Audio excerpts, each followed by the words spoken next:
Welcome, today I'm showing how to link or unlink Google Assistant option from Power Key into a SONY Xperia 1 Mark IV.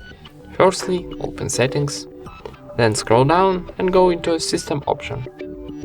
Here choose Gangsters option, and now here we got Power Menu option, go into, and how you can see now I'm got to activate this option, hold for Assistant, so let's try activate, press and hold to Power Key.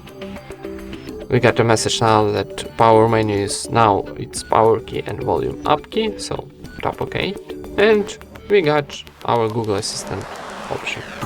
So turn off this option now, and let's try again, press and hold, and now we got a Power Menu. So this position like gray, it's turn off this option, and this like blue or green, it's activate this option.